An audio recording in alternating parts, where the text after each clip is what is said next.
We start with a lineup question, Coach. Yeah, Bobby Ryan not feeling any better, won't play tonight. Brandstrom also got dinged up in practice yesterday, kind of a freak thing, so he won't play either. So Verano will be in and Goluboff will be in. And Anders Nielsen, as you said. And Nielsen will play in that, yeah. What's the key here to, number one, winning on the road, and number two, against this Detroit team? Well, Detroit's playing a lot better. When I look at the numbers, they're the number one team in holding the line in the National Hockey League right now. They make you dump it in every time. They've got tons of numbers back.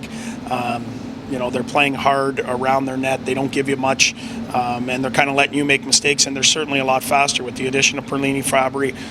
They've had a lot more depth, and I think that certainly shows here in the last little bit how good they've played. And as far as you're concerned on the road, what kind of game do you need to play?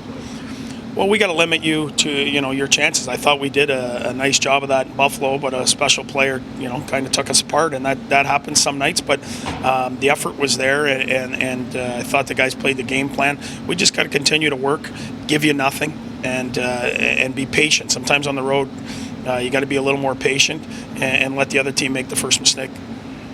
This is a question every year you have a schedule that's wonky at some points. How do you manage it? Through a stretch like this, I think fatigue is more in your brain than anything. I mean, I don't know how many hours they can sit in the room for and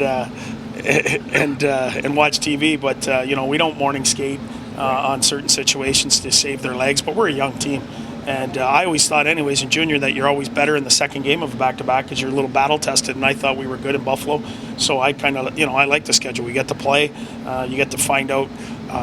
Who can really push in tough situations. So I got no complaints. Is this game special for you? Come back to Detroit? Yeah, for sure it is. I grew up a Red Wing fan and living over in Windsor. My dad took me to a lot of games, and I watched Yzerman and Probert and these guys play growing up, and I cheered for them. So to come back here is special. Just knowing, how long it took to get here, to play my first NHL game, and then how long it took again as a player. So, my mom will be here tonight, and a lot of my friends and family will be here. So it is great always to come back here. It's a great sports town. Did you have a Red Wings jersey?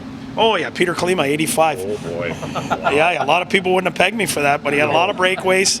He scored a lot. One roll on his Similar stick. style as you. Well, I had to be a little different, right? So I couldn't wear the Yzerman. Everyone had Yzerman on, so I went different. I had Probert and Kalima. Okay. Was it on sale?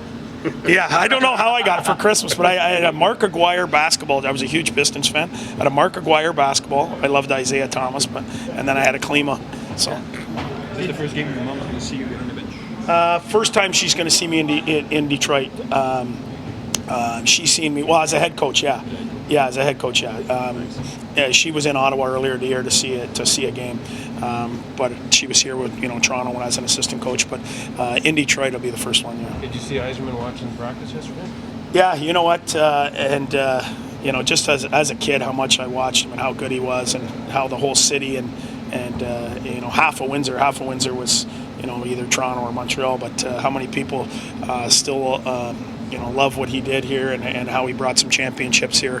I have nothing but respect, and I'm sure he's going to get this organization going in the right way. What's your 20-game identity? If I were to ask, if you were somebody going, hey, what's your team? I think they would say we work hard to a man. We play hard. We'll bang into you. We don't give you a ton, and we'll work right to the buzzer. Yeah, 3-4 this week, and the Red Wings have some injuries in the back end. Montreal just lost a couple of players, big time withdrawing, and Rangers still don't have Zibanejad. Do you have to take advantage of teams like that when you're injured? Yeah, I think certainly elite players on any team, as we've seen Eichel the other night and Zibanejad earlier in the year, can take you apart any given night when they're really on. So for when those guys are out, certainly you want to take advantage. But the biggest thing for me in this process is just continue. For this next 20 games to continue with this work ethic, and don't let it dip, and go to work every single night and keep grinding, and over time, as we continue to add skill, this work ethic will still be in place, and I think we'll find ways to win more games than we lose.